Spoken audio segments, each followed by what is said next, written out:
Hi there, welcome back to a small bite of eCritical. Today we're going to cover how to fill out the admission form. Now, if you're an attending physician and you're responsible for the patient, then within the first 24 hours you need to fill in the admission form. This is part of our collecting data for the severity scores, which helps us both understand the severity of our patient population, as well as with research, with quality indicators, and it's just part of being a responsible intensivist. You need to provide further information on the patient so that we can know what we're doing and know where we're going. In order to open up the admission form, you just simply click on the admission button up at the top, and this will bring up the form.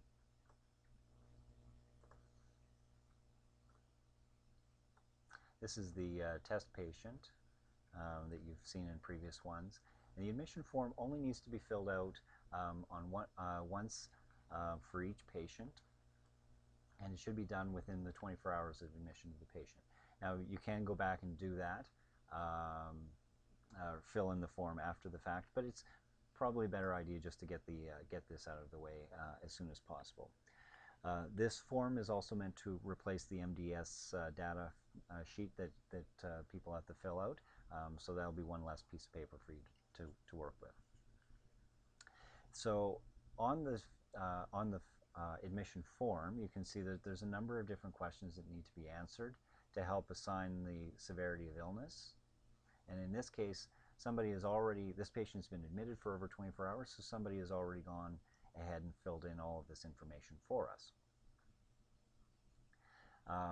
One item that is very important to fill in is the GCS, initial GCS, which is used as part of the Apache 4 score. And this has been controversial in the past, but the GCS is not necessarily a GCS as you would normally think of it, because the GCS itself was actually only validated for the initial care of the trauma patient, but is used now in a wide variety of different severity scores, as well as just as part of our routine day-to-day business. We refer to patients to their GCS. However, in these severity scores, it's important that we give a GCS that's consistent across the province.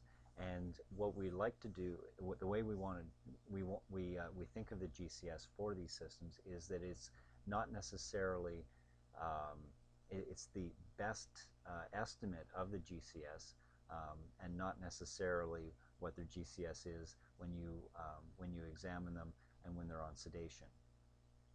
The reason we can't use the nursing GCS as the source of information for these data points is because we know from looking retrospectively that nursing GCS tends to be less accurate, because it will not give patients credit for having a normal GCS, but because they're sedated, will give them a GCS of 3.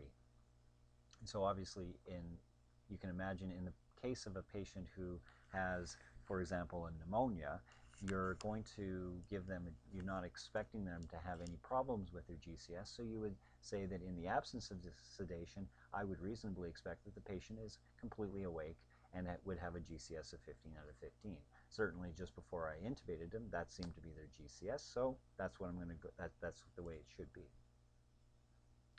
This is not, to emphasize, this is your best estimate of the GCS without sedation.